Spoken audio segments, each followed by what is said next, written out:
നമസ്കാരം. Raf talks ഫുട്ബോളിലേക്ക് ഏവർക്കും സ്വാഗതം. ഇത്തവണത്തെ യുവേഫ ചാമ്പ്യൻസ് ലീഗിൻ്റെ ഗ്രൂപ്പ് ഘട്ട നറുക്കെടുപ്പ് ഇപ്പോൾ അവസാനിച്ചിട്ടുണ്ട്. നമുക്കറിയാം, പുതിയ ഒരു ഫോർമാറ്റിലാണ് ഇത്തവണ യുവേഫ ചാമ്പ്യൻസ് ലീഗ് നടക്കുന്നത്. 32 ക്ലബ്ബുകൾക്ക് പകരം 36 ക്ലബ്ബുകളാണ് ഇത്തവണ ആകെ മാറ്റുരയ്ക്കുന്നത്. ഗ്രൂപ്പ് ഘട്ടത്തിൽ ഗ്രൂപ്പ് സ്റ്റേജിൽ ഒരു ടീമിന് 8 മത്സരങ്ങൾ കളിക്കേണ്ടി വരുന്നുണ്ട്. നേരത്തെ 6 മത്സരങ്ങളായിരുന്നു. മാത്രമല്ല, ഒരൊറ്റ പോയിന്റ് ടേബിളായിരിക്കും ഈ ഒരു സീസണിൽ ഉണ്ടാവുക. ഈ പോയിന്റ് ടേബിളിൽ 1 മുതൽ 8 വരെ സ്ഥാനങ്ങളിൽ എത്തുന്നവർക്ക് നേരിട്ട് പ്രീ ക്വാർട്ടർ യോഗ്യത നേടാൻ കഴിയും. പിന്നീട് 8ാം സ്ഥാനം മുതൽ 24ാം സ്ഥാനം വരെയുള്ള ടീമുകൾ പരസ്പരം യോഗ്യതാ മത്സരങ്ങൾ കളിക്കേണ്ടി വരും. അങ്ങനെയാണ് അവർക്ക് പ്രീ ക്വാർട്ടർ യോഗ്യത നേടാൻ കഴിയുക. ഏതായാലും ഈ ഒരു ഗ്രൂപ്പ് ഘട്ട നറുക്കെടുപ്പ് അവസാനിച്ചതിന് പിന്നാലെ goal.com ഇത്തവണത്തെ UCL പവർ റാങ്കിങ് പുറത്തുവിട്ടിട്ടുണ്ട്. ആർക്കായിരിക്കും ഇത്തവണത്തെ കിരീടം നേടാൻ ഏറ്റവും കൂടുതൽ സാധ്യതയുള്ളത് എന്നുള്ളത് നമുക്കൊന്ന് പരിശോധിക്കാം. 15ാം സ്ഥാനത്ത് വരുന്നത് പോർച്ചുഗീസ് ക്ലബ്ബായ സ്പോർട്ടിംഗ് CP ആണ്. പ്രീ ക്വാർട്ടർ വരെ എത്താൻ അവർ സാധ്യതയുണ്ട് എന്നാണ് ഇവർ വിലയിരുത്തുന്നത്. 14ാം സ്ഥാനത്താണ് AC മിലാൻ ഇപ്പോൾ വരുന്നത്.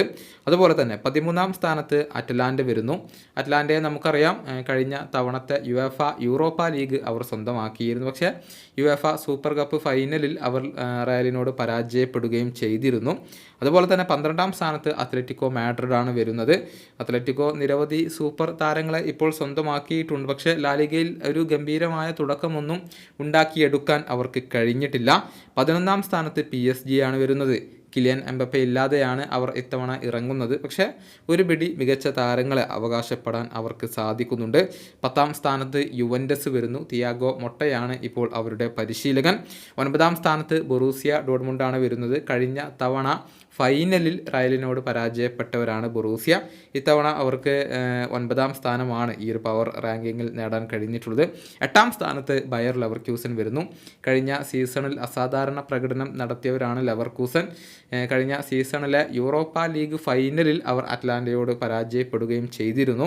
7ാം സ്ഥാനത്ത് ഇന്റർ മിലാൻ. മികച്ച പ്രകടനം സമീപകാലത്ത് അവർ നടത്തുന്നുണ്ട്. 6ാം സ്ഥാനത്ത് ലിവർപൂളാണ് വരുന്നത്. ക്ലോപ്പ് അവർക്കൊപ്പമില്ല. പകരം പരിശീലകനായിക്കൊണ്ട് സ്ലോട്ടാണ് അവിടെയുള്ളത്. 5ാം സ്ഥാനത്ത് FC ബാഴ്സലോണ വരുന്നു. ഫ്ലിക്കിൻ്റെ നേതൃത്വത്തിലാണ് ബാഴ്സ ഇപ്പോൾ ഇറങ്ങുന്നത്. ഒൽമോയെ അവർ കൊണ്ടുവന്നിട്ടുണ്ട്. ലാലിഗയിൽ മികച്ചൊരു തുടക്കം ബാഴ്സയ്ക്ക് ലഭിച്ചിട്ടുണ്ട്. അതുപോലെ തന്നെ 4ാം സ്ഥാനത്ത് ബയേൺ മ്യൂണിക്ക് വരുന്നു. കഴിഞ്ഞ സീസണിൽ ഒരു കിരീടം പോലും നേടാൻ സാധിക്കാത്തവരാണ് ബയേൺ. പക്ഷേ ഇത്തവണ മികച്ച പ്രകടനം നടത്താനുള്ള ഒരുക്കത്തിലാണ്. വിൻസെൻ്റ് കോമ്പനിയാണ് അവരുടെ പരിശീലകൻ.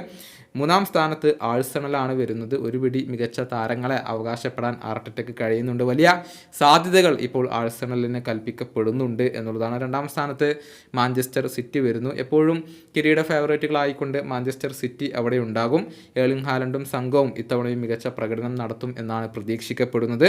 1ാം സ്ഥാനത്ത് വരുന്നത് മറ്റാരുമല്ല, റയൽ മാഡ്രിഡ് തന്നെയാണ്. നിലവിലെ ചാമ്പ്യന്മാരാണ് റയൽ. മാത്രമല്ല, ചാമ്പ്യൻസ് ലീഗിൻ്റെ ചരിത്രത്തിൽ ഏറ്റവും കൂടുതൽ കിരീടമുള്ളവർ റയൽ തന്നെയാണ്.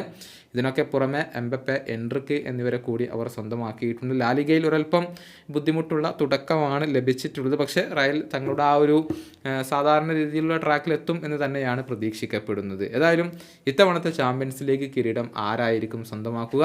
നിങ്ങളുടെ പ്രവചനങ്ങൾ കൂടി നിങ്ങൾക്ക് രേഖപ്പെടുത്താം. ഈ വീഡിയോയുടെ അവസാനിപ്പിക്കുന്നു. കാണാം.